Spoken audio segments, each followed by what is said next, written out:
أعوذ بالله من الشيطان الرجيم بسم الله الرحمن الرحيم يا بني إسرائيل اذكروا نعمتي التي أنعمت عليكم وأني فضلتكم على العالمين۔ اے اولاد یعقوب، یاد کرو میری ان نعمتوں کو جو میں نے تم پر کی اور میں نے تم کو جہان والوں پر فضیلت عطا کی۔ محترم ناظرین، محترم خواتین و حضرات، کچھ مجبوریوں کی بنیاد پر آج آپ سے ویڈیو درس نہیں ہو رہا، تو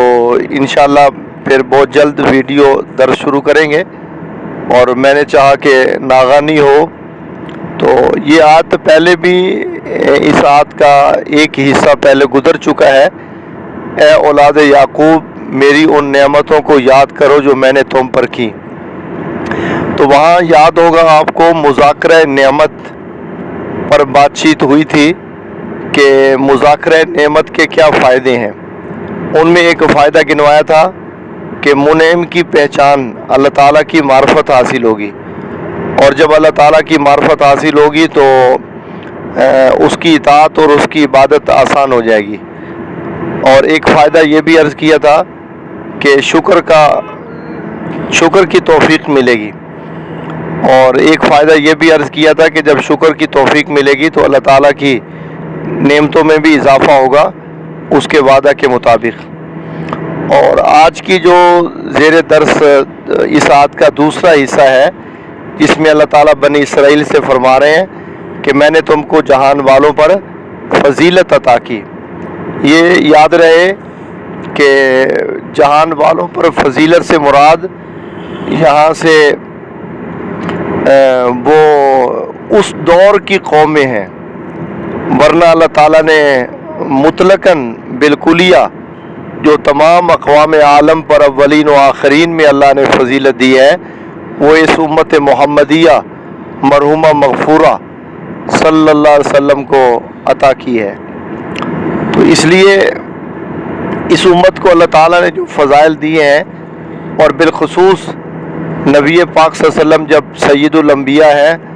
تو پھر آپ کے سید الانبیاء ہونے کا تقاضا ہے کہ امت بھی سید الامم ہو، تمام امتوں کی سردار ہو۔ اور جب اللہ تعالیٰ نے جو کتاب ہمیں دی ہے وہ سید الکتب ہے، تو اس کے سید الکتب ہونے کا تقاضا ہے کہ اس کو بھی، اس امت کو بھی تمام امتوں کا سردار ہونا چاہیے۔ اور جب اللہ تعالیٰ نے رمضان المبارک کا مہینہ سید الشہور ہمیں دیا ہے کہ تمام مہینوں کا سردار ہے، تو اس کا بھی تقاضا ہے کہ اس امت کو بھی تمام امتوں کا سردار ہونا چاہیے۔ اور اس امت کا جو علمی مقام ہے وہ باقی امتوں سے کہیں زیادہ ہے۔ اللہ تعالیٰ نے اس امت کے اجماع کو حجت قرار دیا، اور اللہ تعالیٰ نے اس امت کو اجتہاد کی صلاحیت بخشی، اور یہ دونوں چیزیں پہلی امتوں میں نہیں تھیں، نہ ان کا اجماع حجت تھا، نہ ان کے اندر اجتہاد کی صلاحیت تھی۔ اور اللہ تعالیٰ نے پھر اپنے محبوب کی امت کو اجر و ثواب کا جو ایسا پیمانہ ان کے لیے رکھا ہے جو باقی امتوں کے لیے نہیں ہے۔ من جاء بالحسنہ فلہ عشر امثالھا۔ اور اس سے بڑھ کر یہ کہ اللہ تعالیٰ نے اس امت کو خیر امت کہا، اور اس امت کو اللہ تعالیٰ نے امت وسط فرمایا، اور یہ امت معتدل ہے، افراط و تفریط سے بچی ہوئی ہے۔ اور آخرت میں اللہ تعالیٰ نے اس امت کو شہادت کا مقام عطا کیا کہ یہ امت دیگر انبیاء کی دعوت پہ گواہ ہوگی، اور پھر ان کی صداقت پہ امام الانبیاء حضرت محمد صلی اللہ علیہ وسلم بطور گواہی کے آئیں گے۔ تو کیا شان ہوگی اس امت کی، دنیا کے اندر بھی اور آخرت کے اندر بھی۔ اور اللہ تعالیٰ نے اس امت کے اعضائے وضو کو قیامت پر دن ایسا چمکائیں گے کہ تمام امتوں میں آپ صلی اللہ علیہ وسلم پہچان لیں گے یہ میری امت ہے، جبکہ باقی انبیاء کی امتوں کو یہ اعضاء کا چمکنے والا اعجاز ان کو نصیب نہ ہوگا۔ اور اسی طرح باقی جو ہیں دیگر فضائل ہیں اللہ تعالیٰ نے اپنے محبوب کی اس امت کو عطا کیے ہیں، وہ بیان سے بھی